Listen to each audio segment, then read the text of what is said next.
Hi, this is Ravi. ఏపీలో అసలు CBI ఉందా లేదా, ఉన్నా పనిచేస్తుందా లేదా, అదే అంశంపై చాలామందికి డౌట్స్ ఉన్నాయి. ఎందుకంటే ఒక ఎంపీ మర్డర్ జరిగి 5 ఏళ్ళు అయింది. ఇంతవరకు అందులో ఎవరున్నారు, ఎవరు చేశారు అనేది ఇంతవరకు బయటికి రాలేదు. వాళ్ళ అమ్మాయి మాత్రం ప్రతిసారి ఢిల్లీ వెళ్తుంది, తన ఆక్రందన చెప్తూనే ఉంది. మరి ఇంతకీ అసలు ఈ కేసు ఎంచిపోతుంది, ఇన్నేళ్ళు ఎందుకు పట్టింది? ఇదే అంశంపై మనతో మాట్లాడేందుకు సీనియర్ జర్నలిస్ట్ సిఎస్ రావు గారు ఉన్నారు. ఆయన అడిగి మరిన్ని వాళ్ళు తెలుసుకుందాం. సార్ నమస్కారం. సార్ నమస్తే రవి. సార్, వివేకానంద రెడ్డి హత్య జరిగి 5 ఏళ్ళు అయింది. ఇంతవరకు దోషులు ఎవరు తెలియలేదు. సో అనుమానాలతో ఉన్నాయి. సో పలానా వాళ్ళు మాత్రం తెలట్లేదు. ఎందుకు సార్, ఎందుకు జరిగింది అసలు, ఎట్లా ఏంటిది, దీని వెనకాల ఉన్న నేపథ్యం? ఇప్పుడు ఉన్నటువంటి ముఖ్యమంత్రి ఎవరు? జగన్మోహన్ రెడ్డి. ఆయన ఏమంటున్నారు ప్రతి సభలో కూడా విశ్వసనీయతతో కూడినటువంటి రాజకీయాలు చేయాలి అని చెప్పి అంటూ ఉంటారు. రాబోయేటువంటి ఎన్నికలు పెద్దలకి పేదలకి మధ్య జరుగుతున్నాయి, పెత్తందారులకి పేదలకి మధ్య జరుగుతున్నాయి అని చెప్పి ఆయన ప్రతిసారి అన్ని వేదికల మీద నుంచి చెప్తున్నటువంటి మాట. నీతి నిజాయితీకి జరుగుతున్నటువంటి, నీతి నిజాయితీకి మోసానికి మధ్య జరుగుతున్నటువంటి ఎన్నికలు ఇవి. ఇలాంటివన్నీ చాలా చాలా చెప్తున్నారు. ఎవరు రాసిస్తున్నారు కానీ బాగా ఈ కొటేషన్స్ తోటి బాగా చెప్తున్నాడు జగన్మోహన్ రెడ్డి. అంటే మడిమ తిప్పని, మాట తప్పని ఇవన్నీ చెప్తూ ఉంటారు. నీతి నిజాయితీ గురించి బాగా చెప్తూ ఉంటాడు జగన్మోహన్ రెడ్డి. అలాగే నిబద్ధత అని చెప్తుంటాడు. నిబద్ధతతో కూడిన రాజకీయాలు చేయాలి అని చెప్పి, పారదర్శకతో కూడిన రాజకీయాలు చేయాలని చెప్పి బాగా చెప్తూ ఉంటాడు ఆయన. 2019లో బాగా ఎక్కినాయి అవి జనాలకు. కానీ ఇప్పుడు 2019 నుంచి ఇప్పటి వరకు చూసిన తర్వాత, ఎస్పెషల్లీ వివేకానంద రెడ్డి మర్డర్ కేసుకు సంబంధించినటువంటిది తీసుకుంటే కనుక, ఆయన నీతి ఏంటి, నిజాయితీ ఏంటి, పారదర్శకత ఏంటి, ఆయన ఏ విధంగా చేశారు అనేది ఆంధ్రప్రదేశ్ ప్రజలకి, ప్రత్యేకించి రాయలసీమ ప్రజలకి, అందులోనూ పులివెందుల్లో ఉండేటువంటి ప్రజలకి బాగా తెలిసింది.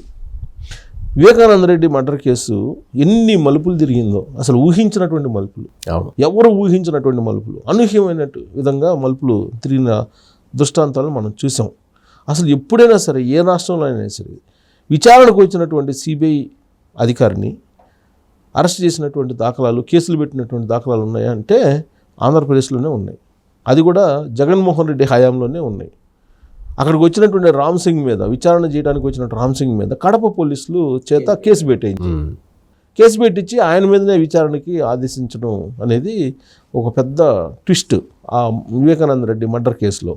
ఇంకొక ట్విస్ట్ ఏంటంటే, సిబిఐ అరెస్ట్ చేయడానికి సిబిఐ ఛార్జ్షీట్ వేసింది. ఛార్జ్షీట్లో హంతకులుగా అవినాష్ రెడ్డిని పేర్కొంది, అలాగే ఆయన తండ్రి భాస్కర్ రెడ్డిని కూడా పేర్కొంది. కానీ అరెస్ట్ చేయలేకపోయింది సిబిఐ. ఛార్జ్షీట్లోనేమో గూగుల్ టేక్అవుట్ ద్వారా ఇన్వెస్టిగేషన్ చేసి, గూగుల్ టేక్అవుట్ ద్వారా అధ్యయనం చేసిన తర్వాత మర్డర్ చేసింది అవినాష్ రెడ్డి వాళ్ళ ఫాదరు అండ్ ఇతర వాళ్ళతో సహాయ సహకారాలతో వీళ్ళే చేశారు, వీళ్ళే సూత్రధారులు, పాత్రధారులు అని చెప్పి ఛార్జ్షీట్ వేశారు. ఛార్జ్షీట్ వేసినటువంటి సిబిఐ అరెస్ట్ చేయలేకపోయింది. ఇది ఒక పెద్ద ట్విస్ట్. ఇంకోటి ఏంటంటే, భాస్కర్ రెడ్డిని అరెస్ట్ చేసి రిమాండ్కి పంపించింది. కానీ అవినాష్ రెడ్డికి వచ్చేటప్పటికి పేపర్ అరెస్ట్ చూపించి ముందస్తు బెయిల్ ఇచ్చేలాగా సిబిఐ వ్యవహరించింది.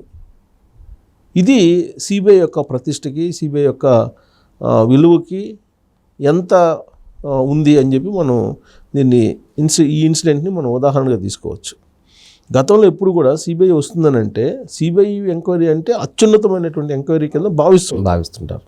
సిబిఐ అంటే సెంట్రల్ బ్యూరో ఆఫ్ ఇన్వెస్టిగేషన్. అది వస్తుందంటేనే ఇది ఒక పెద్ద కేసు, ఎక్కడ కూడా పారదర్శకంగా తప్పుదోవ పట్టకుండా జరుగుతుంది అని చెప్పేసి అనుకుంటూ ఉంటారు. జగన్మోహన్ రెడ్డి విషయంలో కూడా అదే జరిగింది. జగన్మోహన్ రెడ్డి ఆస్తులకు సంబంధించినటువంటి కేసులో జగన్మోహన్ రెడ్డిని అరెస్ట్ చేసి 16 నెలల పాటు జైలుకి పంపించారు. కానీ దాన్ని చాలా తెలివిగా దాన్ని ఏం చేశారు, రాజకీయపరమైనటువంటి కుట్రలో భాగంగా పెట్టినటువంటి కేసుగా మార్చేసి దాన్ని చిత్రీకరించారు, ప్రజలను నమ్మించగలిగారు. కానీ ఇప్పటికి కూడా సిబిఐ కేసులు ఉన్నాయి, ఈడీ కేసులు ఉన్నాయి, బెయిల్ మీద ఉన్నారు ఆయన. ఇప్పటి వరకు ఇంకా విచారణ పూర్తి కాలేదు. తర్వాత డిశ్చార్జ్ పిటిషన్లు 129 డిశ్చార్జ్ పిటిషన్లు ఉన్నాయంట సిబిఐ కోర్టులో. సిబిఐ ఏమో వాటిని ఛాలెంజ్ చేస్తూ ఇంతవరకు పిటిషన్లు వేయట్లా. సిబిఐ పిటిషన్లు వేయాలి కదా, వాళ్ళు డిశ్చార్జ్ పిటిషన్లు వేసినప్పుడు డిశ్చార్జ్ పిటిషన్ ఛాలెంజ్ చేస్తూ వీళ్ళు పిటిషన్లు వేయాలి కదా, వేయట్లేదు. అంటే ఎక్కడో మిస్యూజ్ జరుగుతుంది అనేది స్పష్టంగా అర్థమవుతుంది. ఇంకోటి ఏంటంటే సిబిఐ వచ్చినప్పుడు కర్నూలులో అవినాష్ రెడ్డి అరెస్ట్ చేయడానికి సిబిఐ వెళ్తే కర్నూలు హాస్పిటల్లో ఉంటే అక్కడ ఆయన్ని అరెస్ట్ చేయడానికి సిబిఐ అధికారులు వెళ్లకుండా అసలు అవినాష్ రెడ్డి దగ్గరికి వెళ్లకుండా అక్కడ ఉండేటువంటి ఎస్పీ, కర్నూలు ఎస్పీ, పోలీసులు సహకారం కూడా అందించలేదు. అంటే ఇది విచిత్రమైనటువంటి పరిణామం కదా ఆంధ్రప్రదేశ్లో. అంటే జగన్ మార్క్ పరిపాలన ఏ విధంగా ఉంటుంది అనే దానికి నిదర్శనంగా ఇది కనిపిస్తుంది. అందుకే ఇప్పుడు సునీతకు మరో మార్గం లేక ఢిల్లీ వెళ్ళిపోయింది. ఢిల్లీ వెళ్ళి ఢిల్లీలోనే తన ఆక్రందాన్ని వినిపించాలి అనేటువంటి ప్రయత్నం ఆవిడ చేస్తుంది. అదే సో ప్రజాక్షేత్రం ఇప్పుడు ఒకటి న్యాయస్థానం, 2 ప్రజాక్షేత్రం. ఈ రెండిట్లోనే న్యాయం జరగాలి. న్యాయస్థానంలో న్యాయం జరిగినప్పుడు ప్రజాక్షేత్రంలో న్యాయం జరగాలి కదా. అందుకే ఇప్పుడు ఆవిడ ఈ వివేకానంద రెడ్డి మర్డర్ కేసు అనే దాన్ని సెంట్రిక్గా చేసుకొని రాబోయేటువంటి ఎన్నికల్లో ప్రజాక్షేత్రంలోకి దిగాలి, ప్రజాక్షేత్రంలో దీన్ని తేల్చుకోవాలి. ఇది ఖచ్చితంగా ఈ మర్డర్ని అవినాష్ రెడ్డి, భాస్కర్ రెడ్డి చేశారు అని ఆవిడ చెప్తున్నారు. వాళ్ళిద్దరిని కాపాడుతుంది ఇది పొలిటికల్ మర్డర్, జగన్మోహన్ రెడ్డికి తెలిసే జరిగినటువంటి మర్డర్ అని చెప్పి ఆవిడే చెప్తున్నారు, సునీతారెడ్డే చెప్తున్నారు. సో ఇలాంటి పరిస్థితుల్లో న్యాయస్థానాల్లోనేమో న్యాయం జరగకుండా అడ్డుకుంటున్నారు. ఇప్పుడు ఇది పెద్ద ట్విస్ట్ ఏంటంటే హైకోర్టు నుంచి సుప్రీంకోర్టుకి వెళ్ళింది కదా. సుప్రీంకోర్టు ఏం చేసింది, అసలు ఇన్ని రోజులు ఏంది మర్డర్ కేసుని ఒక మాజీ ఎంపీ పైగా రాజశేఖర రెడ్డి తమ్ముడు, రాజశేఖర రెడ్డి బ్రదరే కదా, Rajasekhara Reddy brother, X minister plus ఒక ముఖ్యమంత్రికి బాబాయి, జగన్మోహన్ రెడ్డి బాబాయి. అవును. కాబట్టి అసలు ఈ కేసుని ఇమీడియట్గా తేల్చాలి, అసలు ఎవరు మర్డర్ చేశారు అనేది దాని మీద సిబిఐకి సంబంధించినటువంటి అధికారులను ఎవరెవరిని ఉంచాలి అంటే రామ్ సింగ్ మీద అనుమానం వ్యక్తం చేశారు వీళ్ళు. అవును, వ్యక్తం చేశారు కాబట్టి వాళ్ళు ఒక గ్రూప్ ఆఫ్ ఇన్వెస్టిగేషన్ ఆఫీసర్స్ని వేసి సుప్రీంకోర్టు వేసి డెడ్లైన్ పెట్టింది. గత ఏడాది జూన్ 30వ తారీఖు డెడ్లైన్ పెట్టింది. ఆ 30వ తారీఖు లోపల మొత్తం తేల్చండి అనేది స్పీడప్ చేశారు వీళ్ళు. జూన్ అయిపోయింది, జూలై అయిపోయింది, ఆగస్ట్ అయిపోయింది, 2024 కూడా వచ్చింది, 2023 పోయి 2024 కూడా వచ్చింది. సుప్రీంకోర్టు ఇచ్చినటువంటి డెడ్లైన్కే విలువ లేకుండా చేయటం అనేది ఈ కేసులో పెద్ద హైలైట్ పాయింట్. ఇంకోటి ఏంటంటే అసలు ఆంధ్రప్రదేశ్లో న్యాయం జరగదని చెప్పి వేరే రాష్ట్రానికి పంపించమంటే తెలంగాణకి ఈ కేసుని షిఫ్ట్ చేశారు. తెలంగాణలో ఏ విధంగా న్యాయం జరుగుతుంది? ఎందుకంటే తెలంగాణలో ముఖ్యమంత్రి ఎవరు మొన్నటిదాకా కేసీఆర్. ముఖ్యమంత్రి కేసీఆర్ని జగన్మోహన్ రెడ్డి ఇద్దరిని వేరువేరుగా చూడగలమా? ఆత్మ పరమాత్మ చూడలేము. బట్ తెలంగాణకి మార్చారు. తెలంగాణకి మార్చినప్పుడే అయిపోయింది ఆ కేసు. తెలంగాణలో ఉంటే ఆంధ్రప్రదేశ్లో ఉంటే ఇద్దరు ఒకటే కదా. సో తెలంగాణకి మార్చారు.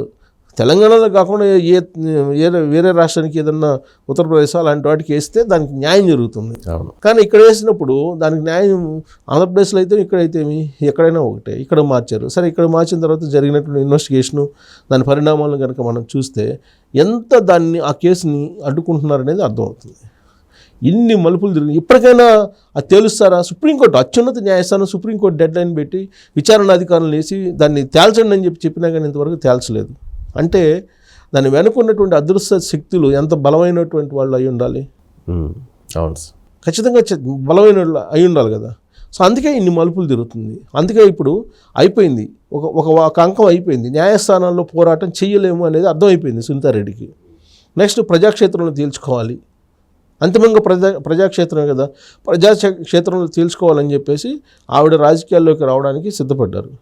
అంటే ఇండిపెండెంట్గానే పోటీ చేయాలని, ఏ పార్టీ తరఫున కాకపోయినా జగన్మోహన్ రెడ్డికి వ్యతిరేకంగా, అవినాష్ రెడ్డికి వ్యతిరేకంగా ఎస్పెషల్లీ పోటీ చేయాలని నిర్ణయించుకుంది. కడప ఎంపీగా ఆమె ఇండిపెండెంట్గా పోటీ చేయాలని నిర్ణయించుకున్నట్టు తాజాగా ఢిల్లీ నుంచి వస్తున్నటువంటి ఇన్ఫర్మేషన్. సో అప్పుడు ప్రజాక్షేత్రంలోకి వెళ్ళి అప్పుడు వివేకానంద రెడ్డి మర్డర్ అనేటువంటి అంశాన్ని ప్రజల్లోకి తీసుకెళ్ళి ఎవరైతే హంతకులు ఉన్నారో వాళ్ళకి ప్రజాక్షేత్రంలోనే బుద్ధి చెప్పాలనేటువంటి ఒక నిర్ణయం తీసుకోవటం అనేది ఒక సంచలనమైనటువంటి అంశంగా మనం తీసుకోవాలి. ఎన్నికల కమిషన్ కలిసి కంప్లైంట్ కూడా చేశారు. ఓకే, సునీతారెడ్డి ఇది హంతకులని మీరు ఎంకరేజ్ చేయొద్దు, ఆల్రెడీ కోర్టులో కేసులు ఉన్నాయి, ఇలాంటి వాళ్ళని పోటీ చేయడానికి అనర్హులుగా మీరు ప్రకటించాలి అనేటువంటి డిమాండ్ తోటి ఆమె సెంట్రల్ ఎలక్షన్ కమిషన్ కూడా కలిసి కంప్లైంట్ చేయడం జరిగింది. ఓకే. సో కాబట్టి ఇప్పటివరకు న్యాయస్థానాల్లో తీవ్రంగా పోరాడి అనేక అడ్డంకులు ప్రతిబంధకాలను ఎదుర్కొని పోరాడుతున్నటువంటి వీర మహిళగా మనకు డాక్టర్ సునీతారెడ్డి ఇప్పుడు అందరికీ గుర్తుంది. సొంత తండ్రిని చంపితే ఎంత కసి ఉంటుంది, న్యాయం జరగట్లేదని. చనిపోయిన బాధ కన్నా చంపేసినటువంటి వాళ్ళకి చంపేసిన వాళ్ళ మీద శిక్ష వేయట్లేదు, వాళ్ళకి శిక్ష వేయాలి కదా. ఆవిడ ఒకటే చెప్తున్నారు, మీరు ఎంక్వైరీ చేయండి, ఎవరు అంతకులో తేల్చండి, వాళ్ళు అంతకులా కాదా తేల్చి నిర్దోషులైతే వదిలిపెట్టండి అని చెప్తుంది. నిర్దోషులైతే వదిలిపెట్టండి, అంతకులుగా మీరు గుర్తించినటువంటి వాళ్ళకి శిక్ష వేయాలి కదా, శిక్ష వేయట్లేదు అని చెప్పి ఆవిడ ఆవేదన వ్యక్తం చేస్తున్నారు. సో ప్రజాక్షేత్రంలో ఖచ్చితంగా ప్రజలు ఒక తీర్పిస్తారని అనుకోవచ్చు మనం. నిజం నిలకడమే తెలుస్తుంది, కానీ వివేక హత్య కేసు నిజం మాత్రం ఎప్పటికీ తెలియలేదు. సో ఇన్నాళ్ళు సుప్రీంకోర్టులో, హైకోర్టులో పోరాడిన సునీత ఇక నుంచి ప్రజాక్షేత్రంలో తెలుసుకోబోతున్నారు. మరి రాబోయే రోజుల్లో ఆమె ఈసారి సక్సెస్ అవ్వాలని